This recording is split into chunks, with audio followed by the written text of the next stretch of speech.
Alors donc on était en train de parler donc de la cachérisation et hier on a vu les 4 modes de cachérisation. Il faut savoir une chose que, par exemple avec les zkhourit, les ustensiles en verre pour nous les sfaradim, eh bien ils ne nécessitent aucune har'ala, aucune cachérisation. Si quelqu'un il a des verres ou même des assiettes en verre, il peut les utiliser hametz après cacher la pesa directement en les rinçant, ça suffit largement. Les Ashkenazim ils sont mahmir, mais nous donc on n'a pas du tout cette omra et donc on peut utiliser que les zkhourit sans aucun problème. Maintenant, les kliheres, tout ce qui est kliheres, argile, porcelaine et autres, c'est non cachérisable. Donc, ce n'est pas possible de cachériser des ustensiles en argile ou en porcelaine. Donc, on les met de côté, on ne les touche pas.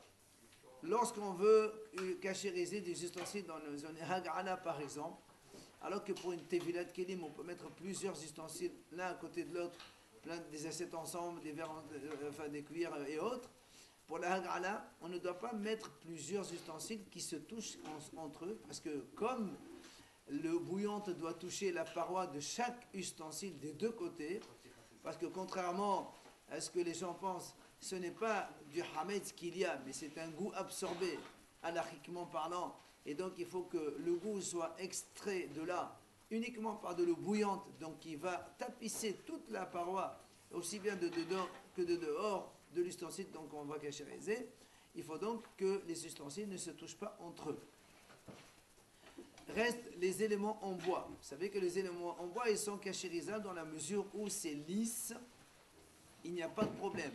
Mais si par exemple quelqu'un il a du bois naturel et qu'en mettant du hametz ou autre chose, il y a des rayures, il y a des rainures, des petits trous qui sont à droite à gauche, on ne peut pas cachériser avec l'eau bouillante en versant de l'eau bouillante dessus, c'est impossible parce que s'il y a des rainures et des rayures, ou des petits trous là-bas, qui a du hametz qui s'est engouffré là-dedans, ben le héros ne servira à rien. Alors il faut bien sûr d'abord, éventuellement, raboter pour faire une surface lisse, et ensuite éventuellement verser de l'eau dessus. Sinon, donc il faut être vigilant quand on a des choses pareilles. Dans tous les cas, quand on a un élément à cachériser qui comprend des orifices ou des petites fentes à droite, à gauche, il faut toujours poser des questions, comment on arrive donc à cachériser ce genre d'éléments avant de le faire. Voilà.